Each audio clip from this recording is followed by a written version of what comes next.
And we're here tonight with two people who are touched by the story that we just watched in a very important way, and they were there. And they can share their perspective and their history with us and really lift us all up through that experience. To my left is my dear friend, Sharon Malone Holder. You watched her sister on screen this evening.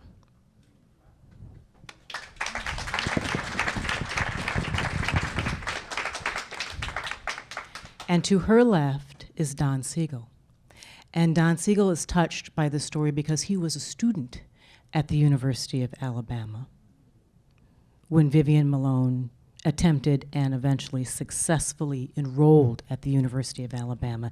And he's here with his wife, Bobby Siegel, who was also a student at the University of Alabama. Now, there are some ironies that I'm sure are evident to everyone. When you watch this film, you see Bobby Kennedy sitting in his office trying to figure out how to deal with the situation, whether or not to push or shove George Wallace out of the way. And the long arc of history is interesting, isn't it? Because today, Sharon Malone's husband, Eric Holder, a man of color, sits in that same office.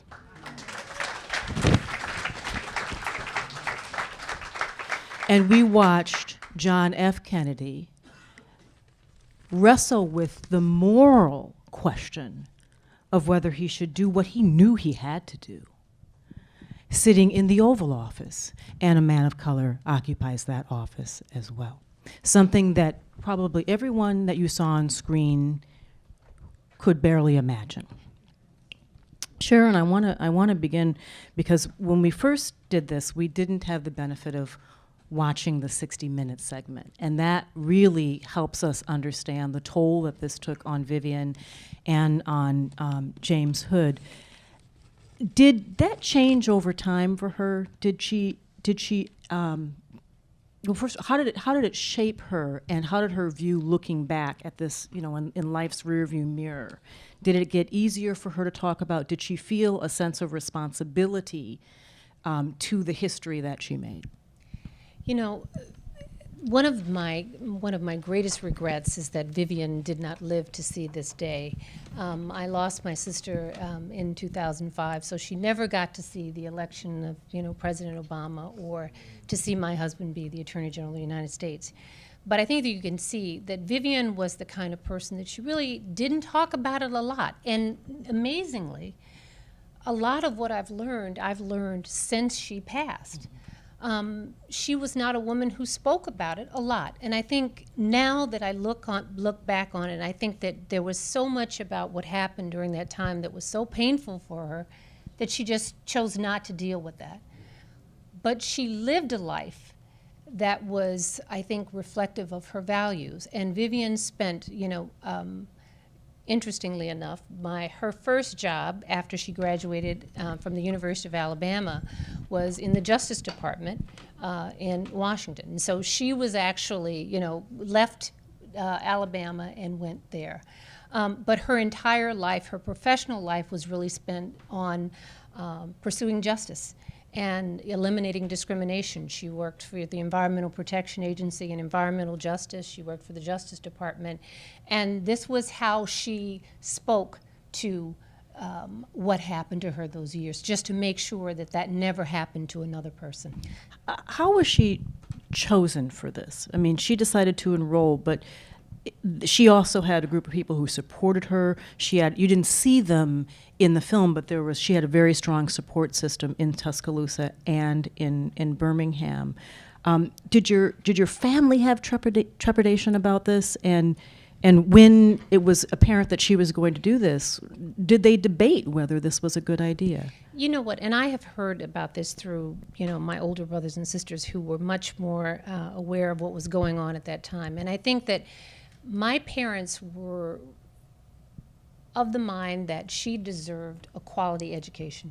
And at that time, the entire university system in Alabama was segregated. So she went to Alabama A&M, which was the black college at that time. And when the college became accredited, Vivian had tried this. Many people had tried, and I think this is something that I think that merits discussion. The University of Alabama was the first of the state universities to desegregate under Brown versus Board of Education in 1956. And Autherine Lucy was actually the first student to enroll at the University of Alabama. But the violence and the resistance was so great at that time, and they literally did almost kill her. She was only allowed to stay on campus. You know, she attended classes for one day. A mob formed in front of her class. They feared for her life.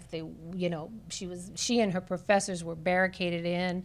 They finally slipped her out the back door, and the University of Alabama decided for her safety that she should be expelled because she was inciting a riot. So from 1956 to 1963, not another student graced the doors of the University of Alabama. And it wasn't for lack of trying. Many students applied, and they were summarily, just dismissed. And it wasn't really until 1963. And 1963 the University of Alabama was the last of the state universities to actually desegregate.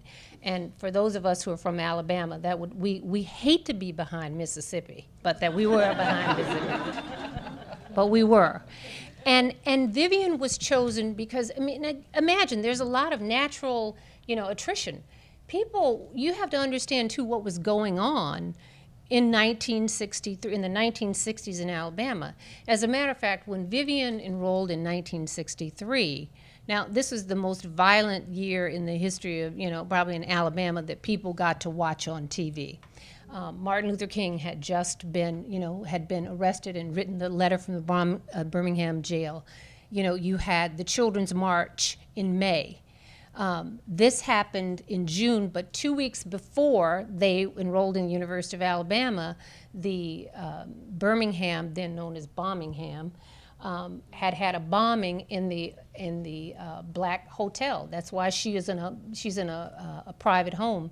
This was all going on around her, and there were a lot of people who were threatened, whose parents' livelihoods were, also threatened during this time. So there's, a lot of people went through this process, and they were the last two standing, essentially. And that's sort of how that process went through, because they had to have students who not only had the ability but had the will to be able to do this and put their lives in danger as a result. I want to help people understand the environment, because when we were watching this evening, there were laughter at moments as we look back on this, and I guess it was somewhat nervous laughter in talking about this. And in both the first film and in the second segment, they talked about the tension on campus, and you were there on campus at that time. And help us understand, Mr. Siegel, what that environment was like. You were actually called upon by one of the administrators at the university to help prepare for this day. What were they worried about? What happened was that Alabama looked at Ole Miss and didn't want to be behind them.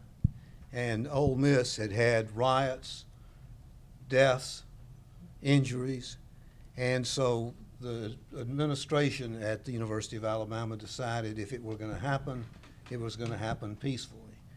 So there was an administrator named John Blackburn who was known as Mean John, and if you were caught with a beer in your hand, you got expelled because he had no tolerance for anything. But one day he invited me and some other student leaders over to his house and amazingly offered us a Bloody Mary. So I turned. You knew something was up. I turned to the fellow next to me and said, "Something big is about to happen." And he did explain that Vivian and James were applying and were going to be admitted, and the importance of maintaining peace. And we worked hard with the student body, and as is evidenced by looking back now, it worked.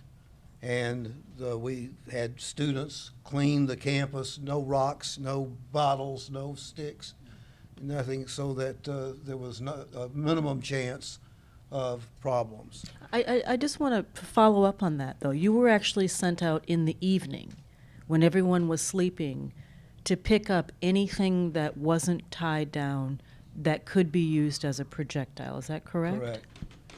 And you asked about what the atmosphere was at the time. Well, it was abject fear. We could laugh, as you point out, at now looking back, but at that time, it was no laughing matter. One story that just sticks out in my mind is that I went to a drive-in and the waiter came to bring my hot dog, and it was an African-American fellow, and he said, "My car broke down, would you take me home?" Well, I drove a little Nash Rambler, and I said, "Sure, hop in." Drove him home, went back to doing what I was doing, went home that night. My father came in, and he said, "Son, what have you been doing?" And I said, "Same, just like any other day." He said, "No," he said, "I had 3 men who said they were from the Ku Klux Klan come to me in my store and said, 'You've been riding around with a black in your car, and if they see that again, they're going to burn my store to the ground.'" Well, that's the kind of tension that people faced. Here you knew what was right and what you needed to be doing, but here was a threat against your family. And it was not just a idle threat. I mean, these people would just as soon kill you as look at you. But the students were brave and did what they should do, and it luckily took place without anybody getting killed or hurt. Do you remember seeing Vivian Malone on campus? What was life like for her when you saw her on campus? It had to be very, very tough because there was not just because it was peaceful doesn't mean it was nice. And Vivian undoubtedly faced a lot of loneliness.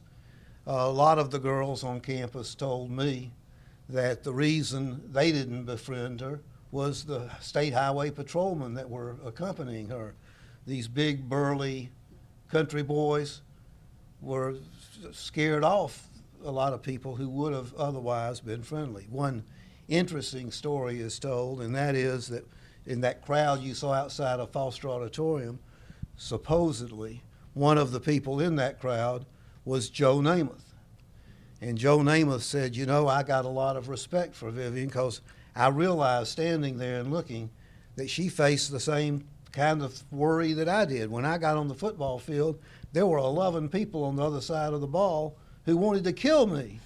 And he said, poor Vivian had the same thing.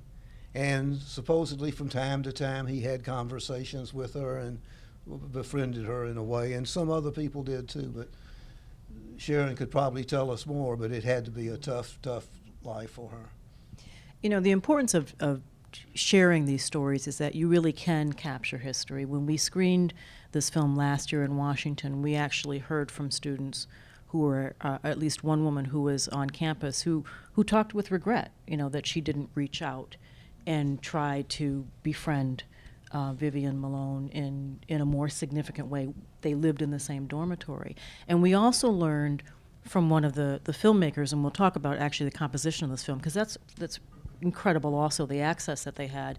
But there were 4 camera crews that followed. There was a camera crew that followed Bobby Kennedy. There was a camera crew that was with Katzenbach. There was a camera crew that was with James Hood, a camera crew that was with Vivian Malone. And we learned that when Vivian Malone retreated to her dorm room, that there was a bullet hole in one of the windows. Did you know about that? Had you heard that story? I had never heard that story. But you know, the violence, and just as Don was saying, this wasn't something that was theoretical, you know, metaphysical risk. This was real. The day of that confrontation, which was June 11th, 1963, they had the confrontation with the governor. The president gives, you know, a speech for the ages on, you know, race and the need for civil rights legislation in this country. And, you know, just as you can say, well, my goodness, we had a pretty good day for this country. They went to bed, and I don't know if you saw one of the the newspaper accounts that she had out. But they went to bed that night thinking they had had a good day, and they woke up the next morning and the headline was that Medgar Evers was shot and killed that night. So we're talking in less than a 12-hour period, you had these 3 pivotal events. So this is how you wake up and say, have a nice day in school today, dear.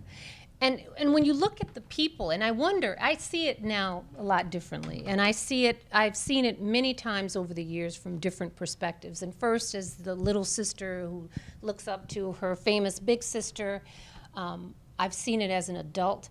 But I think what really breaks my heart now is to see this as a mother, because I have a 21-year-old daughter. And you think of all the hopes and the dreams and the experiences that you wish for your child while she is in college, and everyone's told these are the best years of your life. And to hear her say, you know, how lonely she was, and how, you know, and the one thing she used to tell me was she would go into the cafeteria and she'd sit down, and of course she couldn't join anyone, and there were very few people that would ever join her. And I think, how sad.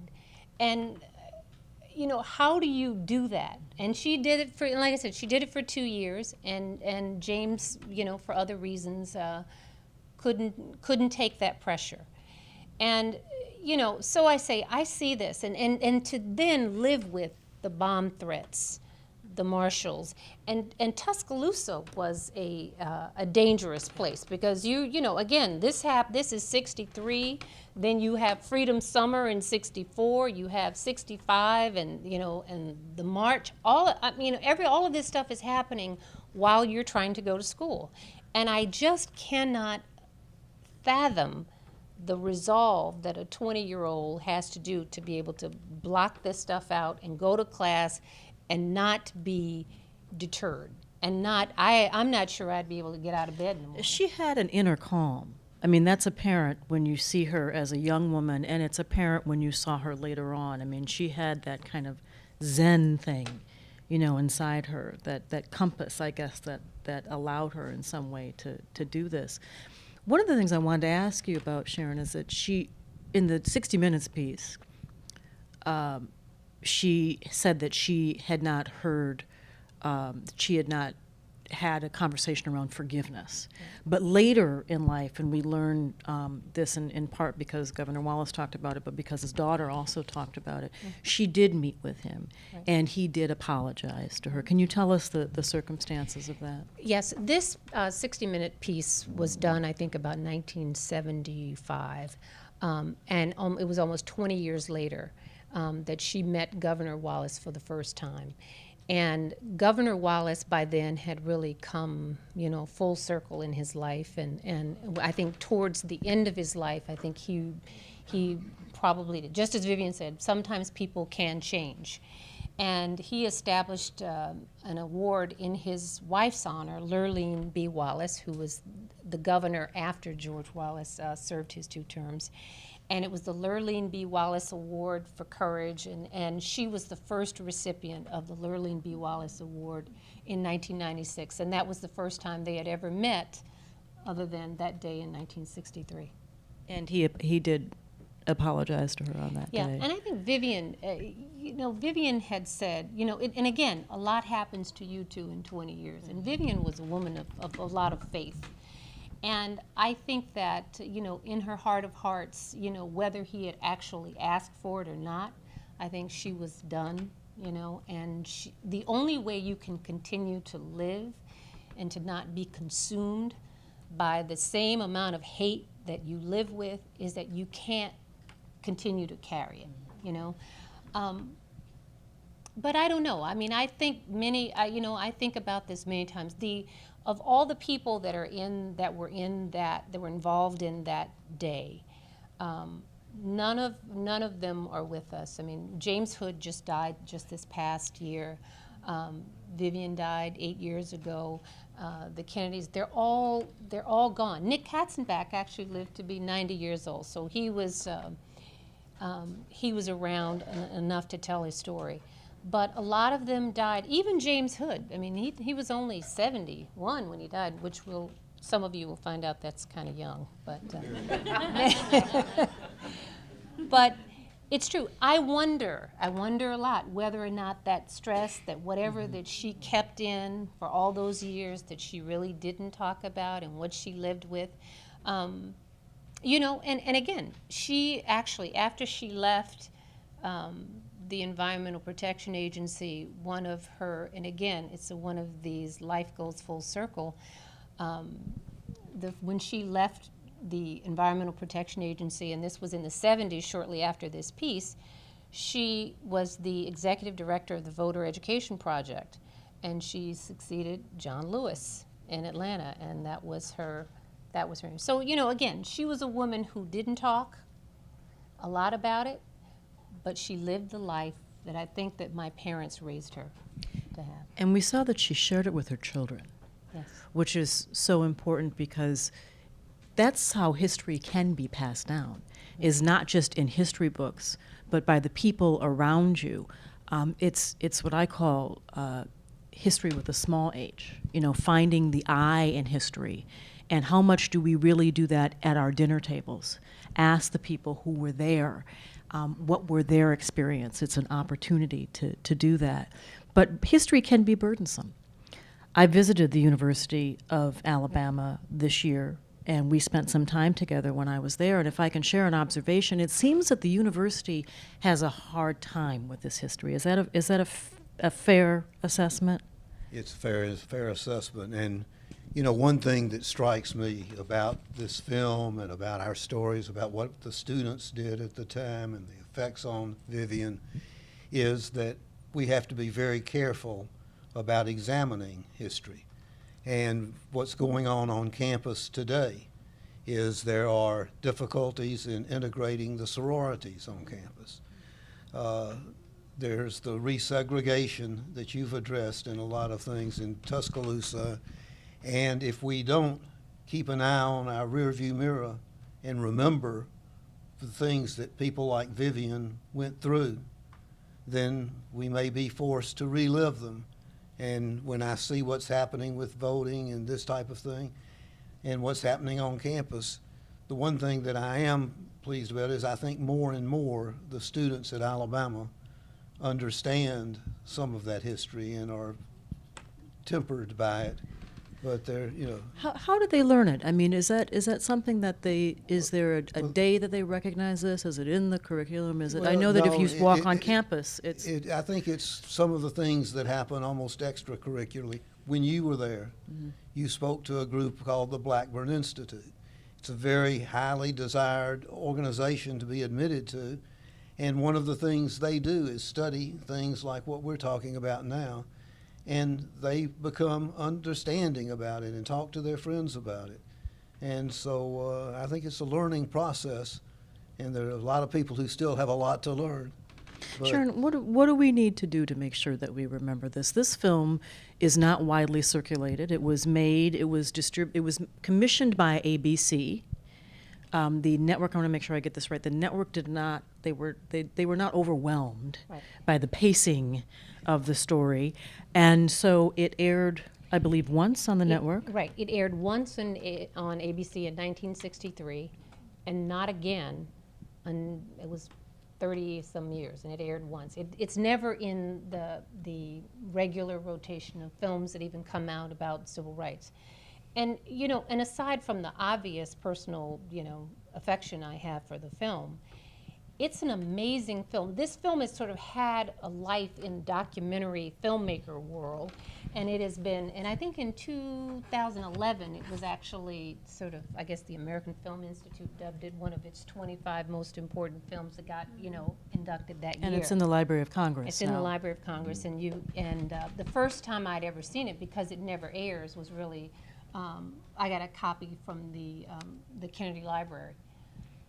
But it's an amazing film from a filmmaker's point of view, because think of this, there's never been a film before and will never be another film that you have that sort of unfettered access to contemporaneous events and meetings going on at the White House. I mean, I can assure you that will never happen again. But he's famous. Robert Drew, who is still alive, and he's 90 years old, was an amazing man because he had this idea, what if we make a documentary not after the fact, because news was always reported like somebody went and watched it, and then they wrote something and stood up with a microphone and reported the news. And he said he had this idea in his head, what if we actually could film something as it happened? And so this is all real footage. This is sort of, he approached the Kennedys and said, hey, how about the next crisis? And I guess he missed the Bay of Pigs, and, you know, and this was the next, so it was all sort of fortuitous. But the amount of access that he was given, and you think about that, and so Robert Drew is one of the fathers, and we can blame him or laud him for being fathers of reality TV. This was reality TV 50 years ago. Yeah. Cinema verite. Exactly.